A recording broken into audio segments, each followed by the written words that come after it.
नमस्कार. आज आपण जनगणना नकाशा आराखडा कसा काढावा याबद्दल शिकणार आहोत. जनगणना नकाशा सेन्सस मॅप हा जनगणना प्रक्रियेचा आधारस्तंभ आहे. अचूक माहिती गोळा करण्यासाठी तो अत्यंत आवश्यक असतो. तुमच्या कार्यक्षेत्रातील गावाची किंवा भागाची हवाई दृश्य कल्पना करा. घरे, रस्ते, शाळा, मंदिर आणि शेतजमीन या सर्व गोष्टींची नोंद नकाशात असायला हवी. चला तर मग पाहूया जनगणना नकाशाचा आराखडा तयार करण्याची सोपी पद्धत. पहिली पायरी म्हणजे तुमच्या क्षेत्राची सीमा निश्चित करणे आणि प्रमुख खुणा लँडमार्क्स रेखाटणे. जनगणना कर्मचारी म्हणून तुम्ही कोऱ्या कागदावर सुरुवात कराल. प्रथम तुम्ही तुमच्या गावाच्या किंवा विभागाच्या बाह्य सीमा काळ्या मार्करने स्पष्टपणे काढा. आता गावातील सर्व महत्त्वाचे घटक नकाशावर चिन्हांकित करा.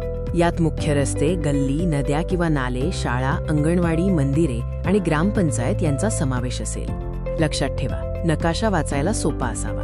त्यामुळे प्रत्येक खुणेसाठी साधे चिन्ह सिंपल सिंबल वापरा आणि मराठीत योग्य लेबल लावा. सर्वात महत्त्वाची पायरी म्हणजे प्रत्येक घराला किंवा इमारतीला पद्धतशीरपणे क्रमांक देणे.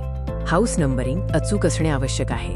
नकाशावर घरे एकामागून एक, 1, 2, 3, 4 अशा क्रमाने दिसू लागतील. हे क्रमांकन तुम्ही ठरवलेल्या मार्गाला अनुसरून असावे. घरांना क्रमांक देताना नेहमी एकाच बाजूने सुरुवात करा आणि गल्लीच्या शेवटी पुढच्या बाजूने परत या. यामुळे कोणताही भाग किंवा घर सुटणार नाही. आता आपण नकाशाचा अंतिम आराखडा तयार करून त्याची गुणवत्ता तपासणार आहोत. नकाशा पूर्ण झाल्यावर उत्तर दिशा दर्शवणारा बाण नॉर्थ ॲरो जोडा आणि नकाशाचे शीर्षक स्पष्टपणे लिहा. जनगणना नकाशा नमुना आराखडा. 2 नकाशे पहा, एक गोंधळलेला आणि दुसरा स्पष्ट अचूक. अचूक नकाशामुळेच जनगणना कार्य सुलभ होते. अचूक नकाशावर ग्रीन टेक दिसेल. अचूक नकाशा हातात असल्यामुळे जनगणना कर्मचारी आत्मविश्वासपूर्वक प्रत्येक घरी भेट देतात. त्यांना रस्ता शोधायला वेळ लागत नाही. नकाशाच्या मदतीने कोणतेही घर न सोडता सर्व कुटुंबांना भेट दिली जाते.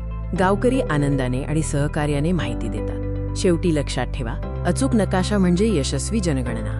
तुमच्या प्रयत्नांसाठी धन्यवाद.